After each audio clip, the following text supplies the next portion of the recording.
Some nights you can't sleep, and you think it's just insomnia. But sometimes the real reason is that someone else is watching you in the dark. In tonight's video, I'll be sharing 4 true stories. No exaggeration, no fiction. Each one is a chilling memory that the person who lived it wishes they could forget.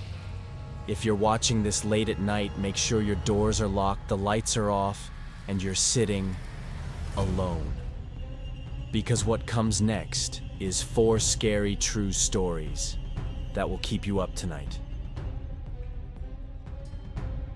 Story 1. The whistling in the dark. I was never the kind of person who believed in the paranormal until that night. It was the summer I turned 17. My 2 best friends, Chuck and Jackson, and I decided to go camping for a night at a nature preserve about 40 minutes outside of town. We all worked at the same convenience store, and it was one of the rare weekends we all had off. Chuck was the survival guy, brought a tent, flashlights, and a hunting knife. Jackson showed up with a case of beer and a few snacks. I brought a Bluetooth speaker and a lighter. We hiked deep into the woods far enough that our phones lost signal. Chuck said that was the best way to avoid park rangers since technically we weren't supposed to be camping there. At first it was great. We built a fire, roasted hot dogs, played music, and drank a few beers under the orange glow of the setting sun. But once the darkness set in, something changed. I noticed how quiet the forest became. No bugs, no owls, not even wind. Just the crackling of the fire and faint music from the speaker. Then a whistle. Far off, but clear. It lasted maybe 3 seconds, like someone calling a dog. We froze. Jackson muttered, "Probably just the wind." But none of us looked at each other. Chuck stood up and shined his flashlight into the trees. Nothing. I turned off the speaker, and then another whistle, this time closer from the opposite direction. It wasn't the wind. "I don't like this," I said, heart starting to race. After a brief argument, we decided to keep the fire going in case any animals wandered too close. Someone suggested taking shifts to stay awake, but honestly, no one slept. Around midnight, I was starting to doze off when bang, a sharp pop right in the middle of our campfire. Something, maybe a firecracker, had exploded in the flames, thrown from somewhere in the dark. We panicked. Chuck shouted, "Run," and we tore through the underbrush. I remember the sting of branches hitting my face, my shoes sinking into wet dirt, my heartbeat pounding in my ears. When we stopped to catch our breath, it was just me and Chuck. Jackson was gone. Before we could go back for him, we saw light, our fire still burning, and someone was sitting by it. We crept closer, hiding behind a tree. And then we saw them, 3 strangers sitting in our camp chairs around our fire. They didn't speak. They didn't move. One wore a hoodie. Another had a ski mask. The third sat with their back to us. As I turned to leave, a hand grabbed my shoulder. It was Jackson. He whispered, "They're not people." We backed away, and at that moment the fire went out. Just like that. It was as if the air was sucked from the forest. And then footsteps. So many footsteps. Running, crashing through the brush, coming straight for us. We didn't look back. We didn't stop. We ran until we saw the glow of the parking lot lights. The next morning we went back to collect our stuff. The fire was cold. Everything had been torn up. But the thing that made my skin crawl. In my sleeping bag, someone had placed a dead squirrel, its head cut off, flies swarming around it. None of us said a word. We just packed up, got in the car, and none of us have ever gone back to that forest again. Story 2. The Eyes Above the Bar. I used to enjoy working out alone at night. There was something peaceful about an empty park, The dim amber streetlights casting soft shadows across the concrete, the wind rustling gently through the trees, and the steady rhythm of my own footsteps. At the time, I was trying to rebuild my strength after a long, stressful stretch of family issues. I chose a familiar park on the south side of town. It had a row of calisthenics bars and some outdoor fitness equipment.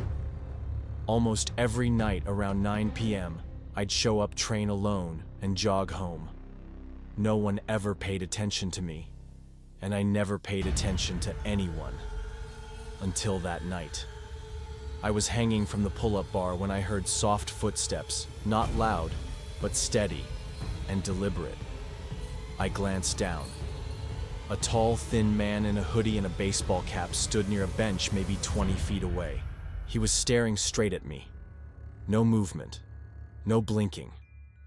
I gave a quick nod, polite but cautious, and returned to my set. But I could feel him watching. His eyes never left me. A few minutes later, while I rested, the man walked closer. His voice was low, calm, but something about it felt off. "You're in good shape," he said. "Still jogging at 7 a.m., the bakery near the gas station, right?" My blood went cold. How did he know that I live nearby? He added, as if that explained anything.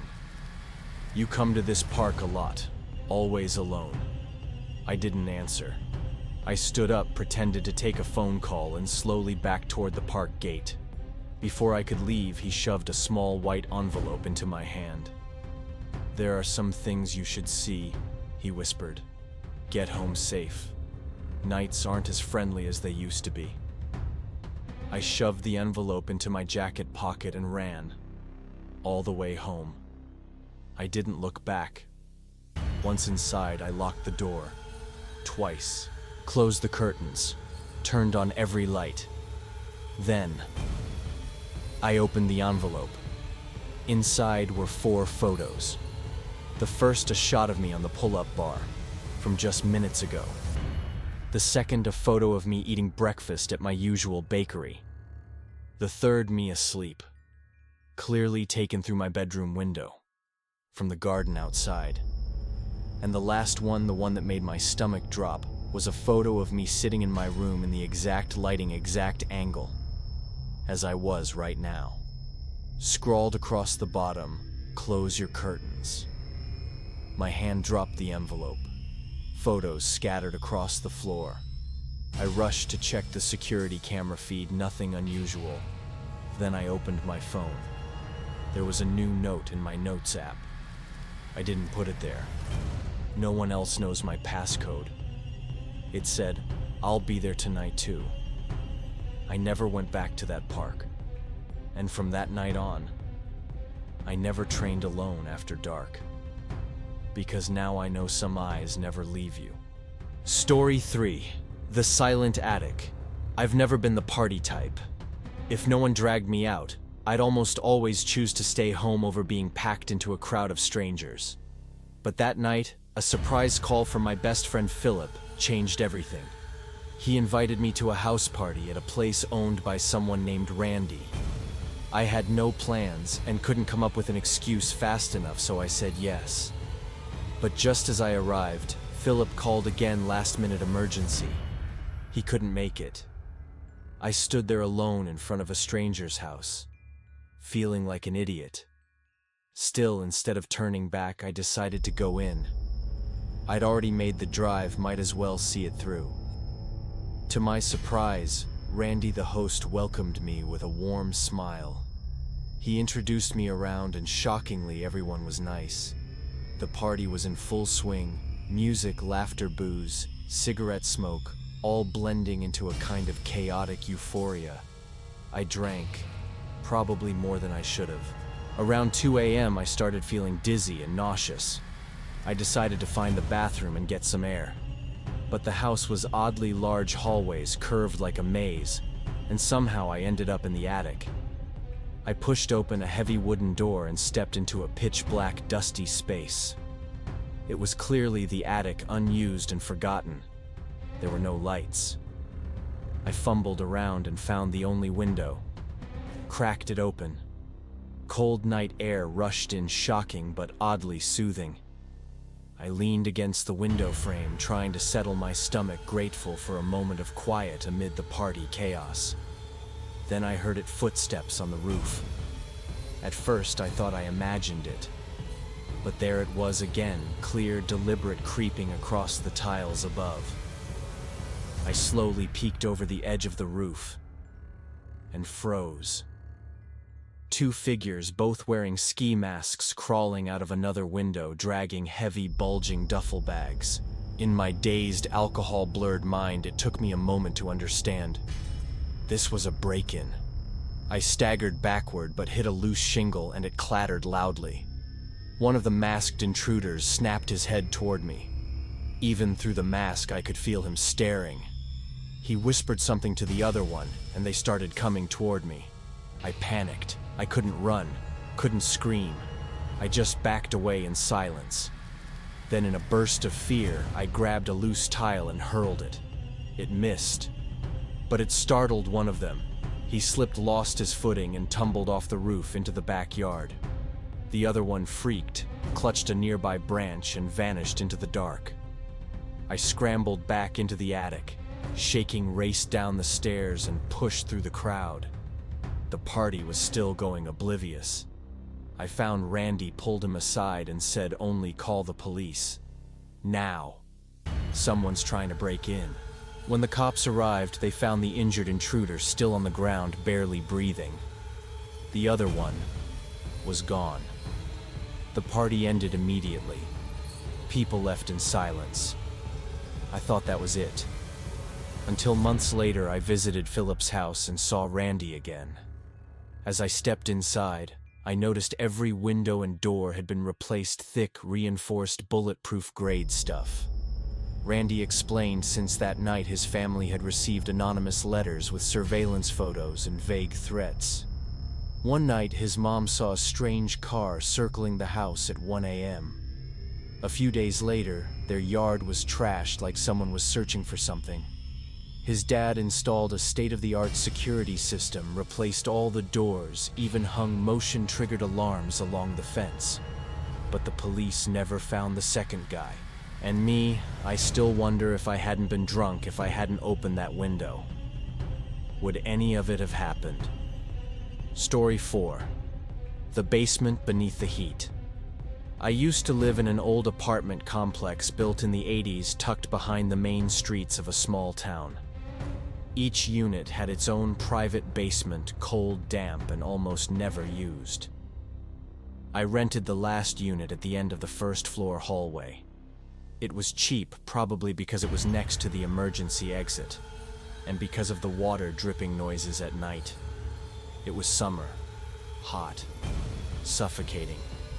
My AC was broken, so I kept the windows open, turned on a fan, and did whatever I could to fall asleep. One night around 1 a.m., I was lying in bed reading when my phone buzzed. It was a text from an unknown number. "Your basement door is open." I froze. The basement entrance was behind the kitchen, always sealed with a wooden latch. I'd never opened it. With a chill down my spine, I tiptoed over to check. And just like the message said, the basement door was cracked open, creaking on its hinges. Cold air rose from below like the mouth of a well.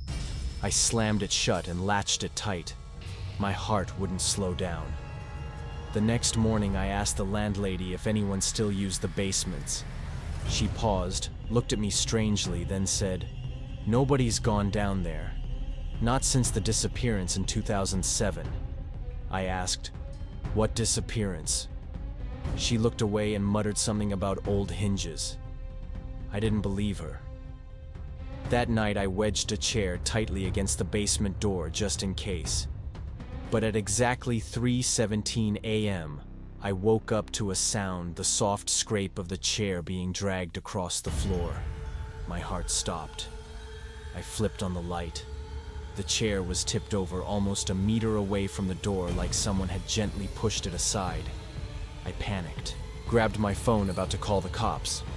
And then another message popped up from the same number. Don't scream. He's still down there. I don't know why I didn't run. Maybe I didn't believe it was real. But then I heard it whispers, coming from beneath the floorboards.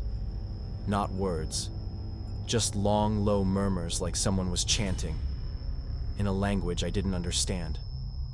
I pressed my ear to the floor and I swear to God I heard breathing. Not one person, multiple. It sounded like a group of people, gathered right beneath me. I left that night, slept in my car until morning. When I returned, I called a locksmith and had the basement door welded shut.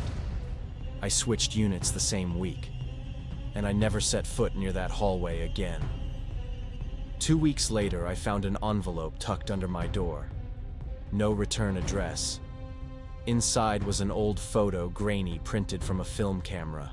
It showed me asleep, taken from below, looking up through a tiny hole in the floor I'd never known existed. On the back, in shaky handwriting, it read, "We've grown used to the dark, but you haven't." Have you ever heard something strange in the middle of the night? Ever felt a pair of eyes watching you, but saw no one when you turned around? Maybe it's just your imagination, or maybe you're not ready to face the truth. Remember, this world doesn't fully belong to us. Once you've truly seen the dark, you'll never look at night the same way again. If you enjoyed this video, hit like, subscribe, and turn on the bell so you don't miss the next terrifying story. And if you've experienced something unsettling yourself, share it in the comments below. Who knows? Your story might be the next one we tell. Until next time, and don't forget they're listening.